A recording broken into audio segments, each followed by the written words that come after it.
Bagay na bagay sa'yo, Lumeng. Sa tagal nyo pa naman nagkikita, imposibleng hindi nyo pa alam ang gusto ng isa't isa.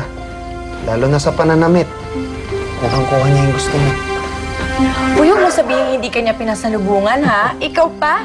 Eh, minsan nga nagsiselos na ako sa inyo, eh. Mas matagal pa kayong magkasama kaysa sa amin. Kami, patago. Palaging may nagmamatsyag. Lumeng, alam mo naman yung dahilan kung bakit, di ba? Kaya nga sabi ko kay Armando, mag-iingat kayo. Hanggang ganito na lang ba kami palagi? Mag-iingat na hindi mahuli. Damian, tapatin mo nga ako.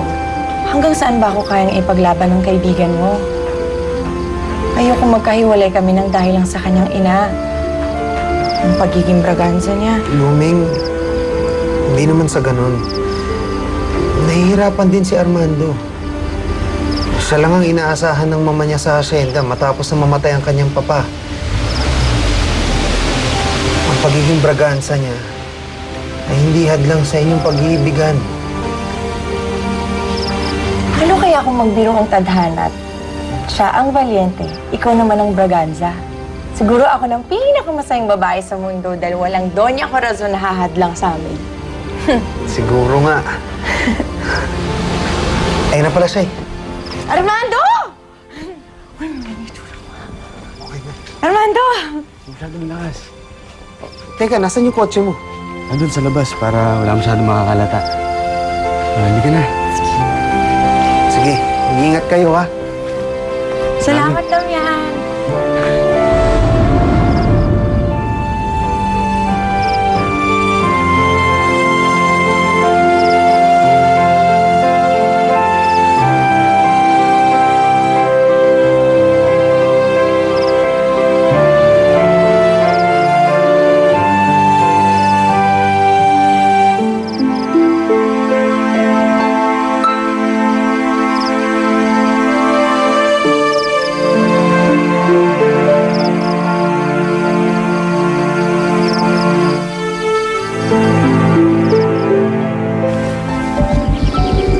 Pre, nakita mo dyan, pre?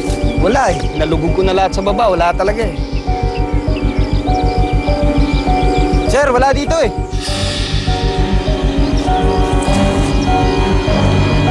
Hawak ko na. O sige, makakalis ka na. Babalik dito ha. Salamat po. O, Mang Damian. Sir, wala pa bang nangyayari sa resulta ng investigasyon ninyo? Mang Damian, ligaw na bala ko ang tumama sa asawa niyo. Paano? Sino nagpaputok?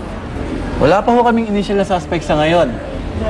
Alam naman natin na napakarami nagmamayari ng baril dito sa San Rafael. Mga rebelde, o dayo, at ang mga taga rito na rin mismo. Sa kasalukuyan ay naghahanap na kami ng matibay na ebidensya. Tutulong ako kung kinakailangan para mapadali ang kaso. Ano bang ebidensya ang kailangan?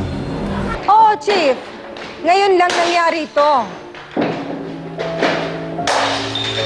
Ang sabi ng mga kasamahan ko dito sa bahay, bago namatay si Armando, maayos pa to. Malinis. Mga anong oras kayo darating? Hintayin kita. Tama na. Parating na sila.